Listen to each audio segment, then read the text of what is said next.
안녕하세요. 제가 원래 올리려고 한 동영상이 안 올라가서 많이 좀 삭제를 해버리고 엑기스만 따로 해서 다시 재녹음을 하게 됐습니다. 오늘 말씀드릴 것은 윤석열 전 총장이 카톨릭으로 영세를 받았다는 것, 그 이름이 엠브리시오스라고 합니다. 그런데 그 뉴스는 제가 어디서 처음에 들었냐면요, 이봉유 TV라는 데서 서정욱 변호사라는 분이 그 말을 했어요. 근데 마치 당연하다는 듯이 아무런 놀라움 없이 얘기를 하더라고요. 근데 그것이 4월 30일이니까 얼마 되지도 않은 일인데 먼저 그 얘기를 하더라고요. 그래서 제가 거꾸로 찾아보니까 진짜 그 카톨릭으로 개종을 했더라고요. 원래는 그 불교 신자였잖아요. 그 불교와 카톨릭은 굉장히 가까운 면이 있다고들은 하지만 그래도 정치를 하기 위해서 이것은 그 종교를 바꿨다라고밖에 생각할 수 없겠더라고요. 그래서 물론 한국에서 문재인뿐 아니라 이상하게도 그 카톨릭세가 강하게 자리하고 있다는 것, 그것이 그 큰 구도에서 정치를 흔들고 있는 그런 요인이 된다는 것이 좀 아쉽죠. 근데 윤석열 총장은 방상훈, 조선일보, 홍석현, 또 중앙일보 이런 매스컴 사람들을 만났다는 겁니다. 근데 이게 왜 문제가 되냐면 여러분도 아시겠지만 권한 유착 그런 게 있어서 권력과 언론계가 유착을 하고 있으면 그 나라의 정치를 흔들 수 있는 거잖아요. 특히 홍석현 씨는 그 최근에 텐센트로부터 굉장히 많은 돈을 투자받았다라는 문제뿐 아니라 여시제라는 것이 그 일종의 중국에서 돈을 벌은 그런 자본을 가지고 자본을 가지고 만든 것이라 문제가 되는 것이죠. 그뿐만이 아니라 윤석열 총장은 이 나경원 씨와도 굉장히 가까운 사이예요. 그리고 그 여파로 겠지만 윤 총장은 주한 중국 대사와도 만났습니다. 그러니까 친중 성향이 강해졌다는 거예요. 윤석열이라는 그 정치적인 인물이. 최근에 차이나타운이 큰 문제가 되고 굉장히 반대 운동을 많은 분들이 하고 있잖아요. 그런 상황에서 윤석열 이 사람도 친중적이라는 것이고 양정철을 또 만났습니다. 그래서 주진우 기자는 양정철한테 잘 보여라 이런 말까지 했다고 그래요. 도대체 정치가 이런 정도로 그 상당히 오염되고 있는 현실에 대해서 우려를 안 할 수가 없죠. 여러분 아시겠지만 그 배우는 김무성이 있고 김무성 이 사람은 또 원불교로 개종을 하고 또 역시 원불교 하면 홍석현 씨네가 하는 거잖아요.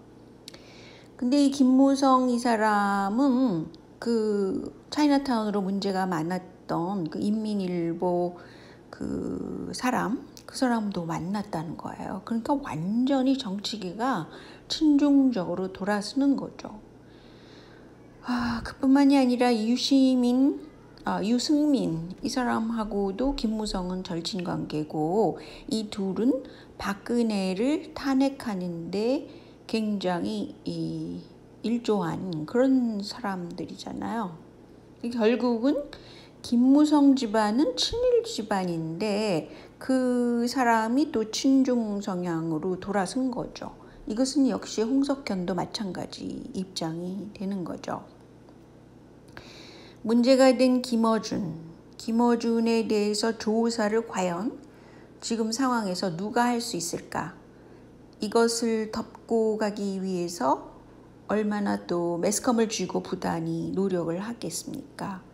근데 최재형 이분은 상당히 깨끗한 분으로 개신교 신자이고, 그리고 감사원이라는 것은 굉장히 독립적인 기관이기 때문에 누구든지 조사를 할 수 있기 때문에 이분이 나서서 그 털보를 조사를 해서 뭔가를 선을 긋는 그런 역할을 하는 것 같아요. 그래서 대권주자로 이분이 괜찮은 것 같습니다. 한편 그 나경원이라는 사람은 그 집안이 나주이고 할아버지가 전남 쪽 사람이래요. 그리고 원래 정계 진출을 이회창 씨 그 조언으로 정계 진출을 했는데 이회창 씨나 나경원 둘 다 카톨릭이죠. 그런 상황에 있습니다. 그런데 뭐 카톨릭 세력이라고 다 나쁠까? 저는 그렇게 보지는 않는데, 이 가톨릭 세력이 이상하게 그 사탄주의자들하고 굉장히 많이 밀접한 관계를 갖고 있단 말이죠. 혹은 가톨릭의 중심이 되는 바티칸이 사탄주의자던가 뭐 이렇게 연관이 돼 있어요. 그러니까 결국은 전 세계를 질 수 있는 그런 조직을 갖고 있는 거 아니에요. 그래서 지금 친중민주당이 하려고 하는 짓은 또 무엇이냐 하면 그 부정선거를 또 다시 하려고 획책한다는 거예요. 그래서 그 블록체인이라는 것을 통해서 중국에서 그것을 한국 투표를 중국에서 또 할 수도 있다는 거죠. 이런 상황에서 제일 중요한 것은 현장 수개표를 하는 것이다. 그 프랑스 시스템이 굉장히 공정하다라는 건 이제 많이 알려져 있잖아요.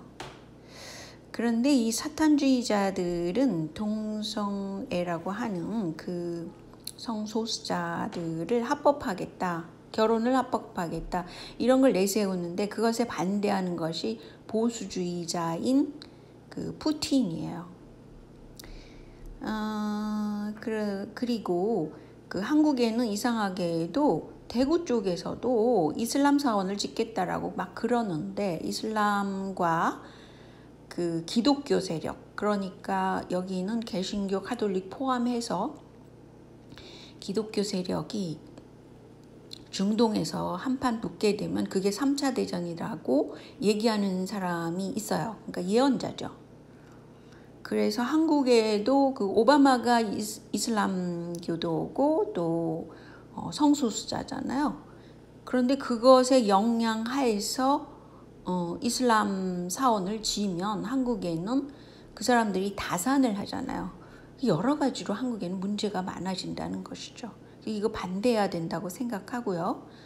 그리고 개신교 중심의 힘을 최재형 감사원장 중심으로 하되 이제 축소되잖아요. 종교세가 이렇게 되면. 그러니까 좀 더 이제 넓게 하려면 중도층을 잡아야 된다고 생각합니다. 그래서 대북 문제를 너무 편협하게 개신교 신자들은 그렇게 알고 있잖아요.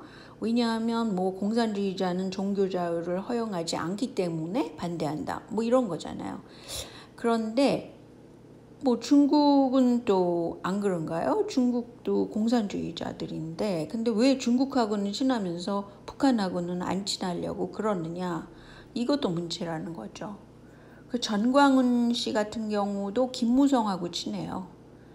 황교안하고도 친하고 그런 사람인데 지금 어떤 정치적인 역할을 하고 있는 거죠. 돈도 많이 좀 모아가지고 뭐 큰 성전을 짓고 이런 거를 꿈꾸는 사람인 걸 보면은 상당한 오염 속에 있는 사람이라고 봅니다.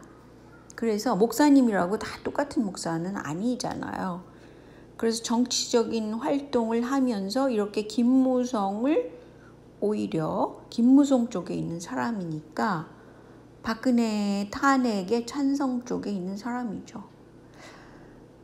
그래서 한국은 그렇게 최재형 감사원장 중심 개신교도 플러스하고 친박연대도 플러스하고 또 이슬람 반대하는 사람들도 플러스하고 또 한국의 그 차이나타운 짓는 거, 공자학원 하는 거, 특히 이제 부동산을 많이 그 사람들이 사들이잖아요. 그런 거 반대하는, 또 이민을 너무 쉽게 하잖아요.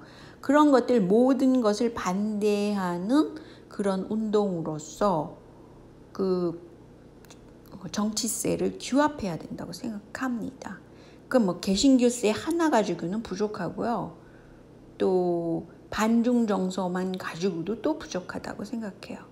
그래서 세가 규합되는 방법을 생각할 수밖에 없죠. 그런데 여러분 그 오펜하이머의 맨하튼 프로젝트라는 걸 아시는지요? 그것은 이제 2차 대전 당시에 그 나치들이 이제 성행했을 때 그 당시에 미국에 있는 과학자 이름이 오펜하이머고 맨하튼 프로젝트라는 것을 만들어서 핵 개발을 했습니다. 그런데 이 과학자가 소련한테 이 핵 개발 기술을 전수해 줬어요. 그게 이제 나중에는 뭐 이 사람이 간첩이다 그래갖고 뭐 떠들썩하고 뭐 그랬던 시기가 있었습니다. 어쨌든 소련의 핵 개발은 미국 과학자가 한 셈이 되죠. 그리고 중공의 공산화를 누가 했습니까? 미국 자본력이 해줬잖아요. 그 다음에 북한의 핵 보유를 일본이 도왔다는 자료가 있어요. 그리고 여러분 기억하시지만 뭐 DJ를 일본에서 데려다가 한국에 입성하게 시킨 것도 미국 민주당 쪽 세력이란 말이죠. 어쨌든 간에 북한은 핵 보유를 하게 된 겁니다. 근데 왜 이제 와서 문재인도 북한 핵 가지면 안 된다 이래고, 또 바이든이라는 사람도 열렬한 카톨릭이거든요. 그런데 이제 중국의 카톨릭이 또 굉장히 힘이 세다 그러잖아요. 그런 상태에서 문재인은 중국의 카톨릭 세력의 그 입김 하에 있는 것이죠. 어쨌든 간에 만약에 북한이 핵 폐기를 한다 이런 상황이 어떻게 될까요? 중국은 그렇지 않아도 넘보는 동북공정에 그 땅을 차지하려고 그러는 입장에서 북한 쳐들어갈 수 있죠. 그리고 일본도 마찬가지예요. 한반도 전쟁이 다시 일어나면 일본은 경제 부흥을 하고 또 만주국도 관심이 있겠고 뭐 그럴 거 아니겠어요? 그렇게 되면 북핵을 갖지 않으면 쳐들어갈 수 있다는 거죠. 뭐 연합군 뭐 이런 걸 통해 가지고. 그러니까 문재인도 바이든도 열렬한 카톨릭이란 말이에요.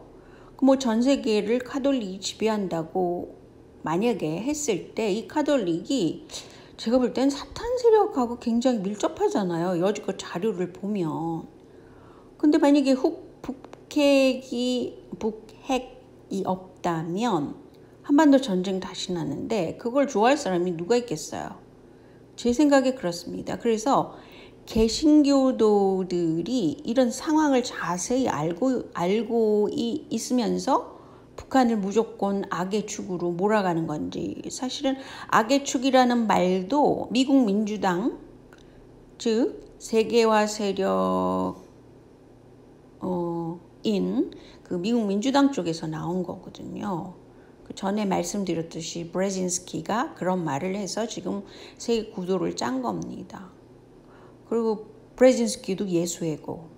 결국은 뭐예요? 지금 한반도 전쟁이 다시 안 나게 하려면 북한 핵은 있으나 마나한 거 아니에요. 방어 무기이기 때문에 그렇습니다. 공격 무기로 썼다가는 끝장나는데 북한도 제정신이라면 그걸 쓰겠어요. 저는 사실 북한 체제를 좋아하는 사람은 아닙니다. 제가 굉장히 자유분방하고 그러기 때문에 그냥 분석을 할 뿐이지 북한 체제를 선호하는 사람은 아니에요. 그렇지만 이게 전체적인 역사적인 흐름을 볼 때 북한의 핵 폐기를 왜 이렇게 중국 예수회 쪽에서 주장을 하는가?